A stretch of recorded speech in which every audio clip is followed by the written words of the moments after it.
Dans l'épître de Jacques, au chapitre 3 et du verset 13 à 18, l'apôtre dira « Mais lequel d'entre vous est sage et intelligent ? Qu'il montre ses œuvres par une bonne conduite avec la douceur de la sagesse. Mais si vous avez dans votre cœur un zèle amer et un esprit de dispute, ne vous glorifiez pas et ne mentez pas contre la vérité. Cette sagesse n'est point celle qui vient d'en haut, mais elle est terrestre, charnelle, diabolique. Car là où il y a un zèle amer et un esprit de dispute, il y a du désordre et toutes sortes de mauvaises actions. La sagesse d'en haut est premièrement pure, ensuite pacifique, modérée, conciliante, pleine de miséricorde et de bons fruits, exempte de duplicité, d'hypocrisie. Le fruit de la justice est semé dans la paix par ceux qui recherchent la paix. Alléluia. La sagesse qui vient d'en haut. Jacques mentionne ici la sagesse comme un autre test de la foi. Et Jacques mentionne ici la sagesse comme un autre test de la foi vivante. Et tous ceux et toutes celles qui possèdent la foi, qui sauvent, sont appelés à manifester la sagesse. Et ils sont appelés à manifester la sagesse de Dieu. La vraie sagesse n'est pas liée à l'intellect, mais au comportement. Et l'apôtre dira au verset 13, « Lequel d'entre vous est sage et intelligent ? Qu'il montre ses œuvres par une bonne conduite, avec la douceur de la sagesse. Qui se prétend être sage et intelligent? Qui se prétend être sage et expérimenté? Qu'il en donne la preuve, et qu'il en donne la preuve par sa bonne conduite, c'est-à-dire par des actes empreints de cette humilité et de cette douceur qui caractérise la véritable sagesse. Lequel, dira l'apôtre, lequel d'entre vous est sage et intelligent? Sage, c'est sophos en grec. Le désir pour Paul, pour les chrétiens de Rome, était qu'ils soient sages, sophos, sages en ce qui concerne le bien et purs en ce qui concerne le mal. Aux Éphésiens, Paul les avertira en ces termes: prenez garde de vous conduire avec circonspection, non comme des insensés, mais comme des sages. La vraie sagesse n'est pas liée à l'intellect, mais au comportement. Et au verset 14 et 15, l'apôtre poursuit en ces termes: mais si vous avez dans votre cœur un zèle amer et un esprit de dispute, ne vous glorifiez pas et ne mentez pas contre la vérité. Cette sagesse n'est point celle qui vient d'en haut, mais elle est terrestre, charnelle, diabolique. Mais si vous avez dans votre cœur, dira l'apôtre, quel est l'état de ton cœur? Quel est l'état de mon cœur? Le cœur, c'est cardia. Le cœur, c'est le centre de la circulation du sang, et donc considéré comme le siège de la vie physique. Le cœur, c'est aussi le siège des émotions et des affections. Et tu aimeras le Seigneur ton Dieu de tout ton cœur, de toute ton âme, de toute ta force, de toute ta pensée. Tu le serviras lui seul, et tu aimeras aussi ton prochain comme toi-même.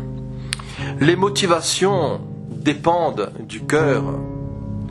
Et Jacques, ici, nous parle de zèle amer et d'esprit de dispute. Des motifs ici impies, reposant sur la sagesse humaine, voire diabolique. Un zèle amer. Amer, c'est picros, qui a pour sens d'être pointu, affilé, épineux et piquant.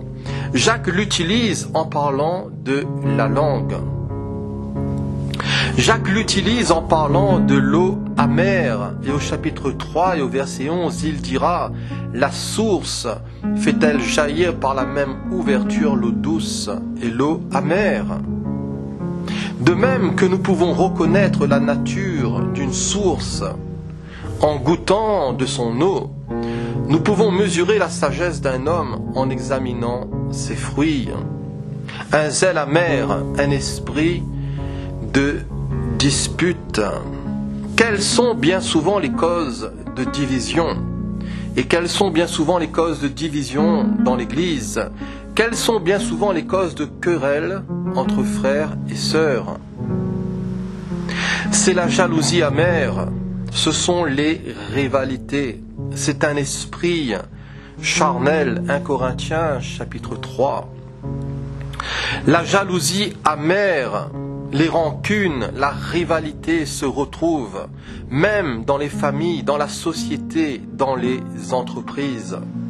Les débats agités, les disputes, vouloir imposer ses idées, ses opinions aux autres. Question: de quel zèle sommes-nous animés? Par nature, l'homme se croit sage. En réalité, il est fou. Romains chapitre 1, verset 22. Par nature, l'homme religieux se croit sage, animé d'un zèle, mais sans intelligence. Et dans Romains chapitre 10, versets 1 à 3, l'apôtre dira: frère, le vœu de mon cœur et ma prière à Dieu pour eux, c'est qu'ils soient sauvés. Je leur rends le témoignage qu'ils ont du zèle pour Dieu, mais sans intelligence, ne connaissant pas la justice de Dieu et cherchant à établir leur propre justice. Ils ne se sont pas soumis à la justice de Dieu. Paul, avant sa conversion, était animé d'un zèle. Et il était animé d'un zèle persécuteur, d'un zèle fanatique et destructeur. Mais il s'est soumis à la justice de Dieu qui est Christ. Philippiens chapitre 3, versets 6 à 9.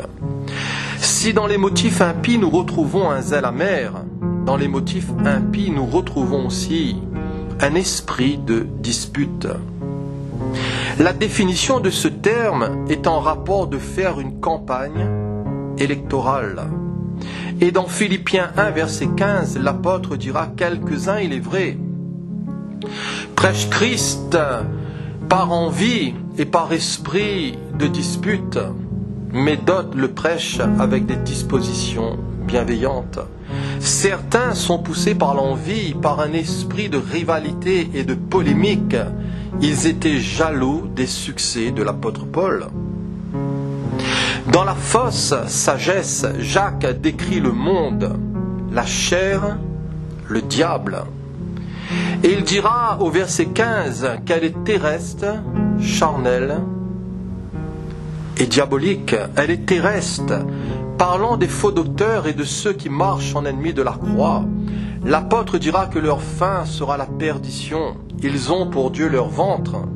Ils mettent leur gloire dans ce qui fait leur honte. Et ils ne pensent qu'aux choses de la terre. La fausse sagesse est terrestre. La fausse sagesse est aussi charnelle.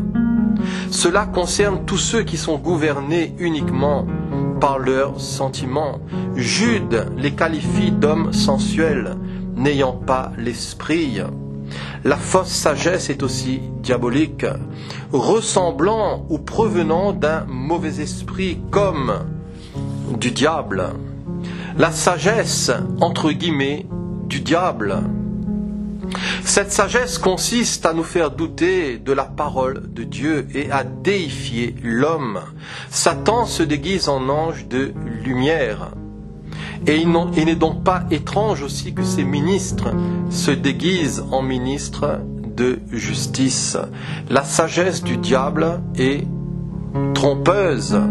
Et là où il y a un zèle amer et un esprit de dispute, il y a du désordre et toutes sortes de mauvaises actions. Il y a l'instabilité, il y a l'irritabilité, le désordre, le dérangement, la confusion, le trouble et le soulèvement. À l'opposé de la fausse sagesse se trouve la vraie sagesse.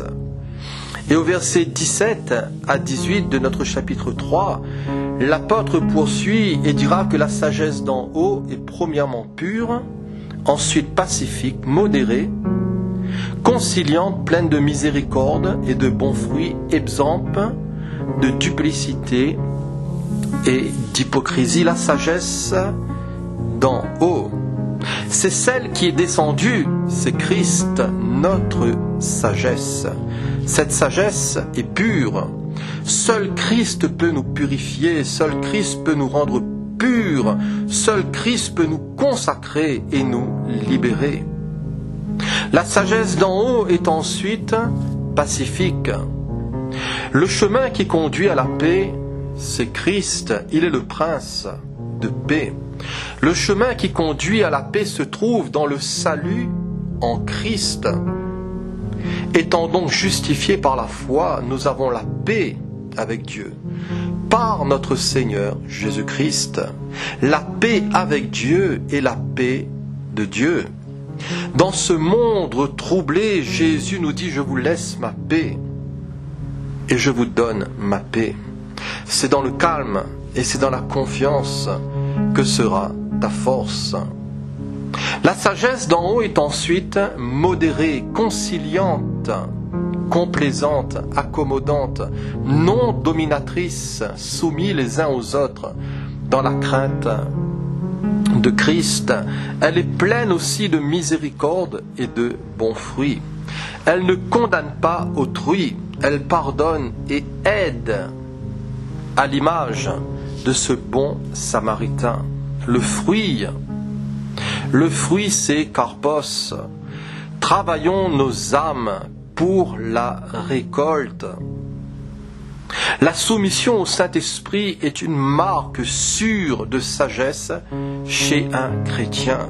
Laissons le Saint-Esprit nous labourer. Laissons le Saint-Esprit labourer nos vies, nos cœurs, afin d'engendrer en nous l'amour, la joie, la paix, la patience, la bonté, la bénité, la fidélité, la douceur et aussi la maîtrise de soi. L'homme sage manifeste le fruit de l'esprit et la vie de Jésus. Le fruit de la lumière, le fruit de lèvres qui confesse son nom, ce fruit est exempt de duplicité et d'hypocrisie. Pour terminer, l'apôtre Jacques dira au verset 18 « Le fruit de la justice est semé dans la paix par ceux qui recherchent la paix. La véritable sagesse est paisible. Elle produit un cycle perpétuel de justice. » Que le Seigneur nous aide, que le Seigneur nous accorde sa grâce, que le Seigneur puisse nous visiter, nous remplir de lui, de son Saint-Esprit, de cette sagesse que Dieu nous donne, un esprit de sagesse et de révélation dans sa connaissance, et que par sa grâce, il puisse illuminer les yeux de notre cœur, afin que nous comprenions, afin que nous puissions nous situer aussi dans ce monde troublé, afin que par la lumière de l'Esprit de Jésus, nous puissions aussi comprendre en quel temps nous sommes et savoir faire abstraction à tout ce qui ne vient pas de lui, savoir par la foi dans le calme, dans la sérénité, savoir aussi s'opposer à toute forme de mensonge et à rechercher ce qu'il a à nous dire dans ces temps mauvais, dans ces temps d'agitation, dans ces temps de trouble, dans ces temps de manifestation et de crainte. Restons dans le calme.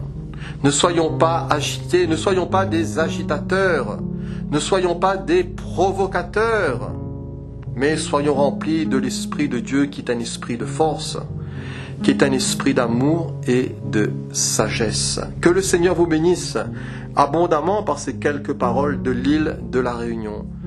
Que le nom du Seigneur soit glorifié. Amen.